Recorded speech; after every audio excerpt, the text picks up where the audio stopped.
Hello friends, welcome to home creation. आज मैं बताऊंगी कि घर पे ही आप अपने टूटे हुए माले को कैसे बनाएं। ये स्फटिक की एक माला है जो कि देखिए साइड से टूट गई है और इसको हमको घर पे ही कैसे बना सकते हैं हम, वो मैं आप बता रही हूँ। तो मैंने ये धागा ले लिया है, आप कोई भी धागा ले सकते हैं, रेशम का ले लें या किसी भी तरह का ले लें। मैंने ये वाला धागा लिया है।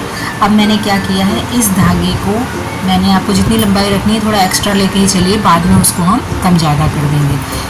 उस धागे के कॉर्नर में मैंने ये जो पतला धागा सिलाई वाला आता है उसको मैंने डबल करके इस तरह से फंसा लिया है। देख रहे हैं आप, इस तरह से मैंने फंसा लिया है। ये देखिए, इस तरह से इसको ले लिया और इसको डबल करके इसको इस तरह से फंसा लिया। ठीक है, फंसाने के बाद अब ये धागा जो है यहाँ से हमारा बहुत पतला हो गया है। ठीक है, आपके पास वो वाली सुई नहीं होती है जो मार्केट में जिससे सुनार लोग अपने माले को बनाते हैं, वो सुई इजीली मिलती नहीं है, तो मैं इस थ्रेड से ही आपको बताऊंगी कैसे करना है। अब हमें अपना क्या करना है, इसका एक एक बीड्स निकालना है। एक साथ निकाल के रख सकते हैं, एक साथ निकाल के रखने में थोड़ा सा खोने का डर रहता है। अब आपको अपने पास या तो आप बैग्स ले लें, साबुन ले लें, कुछ भी ले लें। यहाँ पे इस तरह से कॉर्नर पे लगा लें। लगाने के बाद ये जो आपका इसका होल है, इसमें आप धीरे से इसको इन करें। देखिए आराम से इजीली इन हो गया। अब इसको हम हल्का सा पुश करेंगे तो ये हमारे इस वाले धागे में आ जाएगा। आराम से करना है क्योंकि इसका होल जो है बहुत ही छोटा होता है। इजीली हम इसको इस तरह से पहले जितने मोती हैं उनको हम डाल लेंगे।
देखिए हमारी ये माला जो है पूरी बन गई है। अब हमको क्या करना है, इस जगह पे हमको दोनों धागों को लेके इस तरह से गांठ लगा देनी है।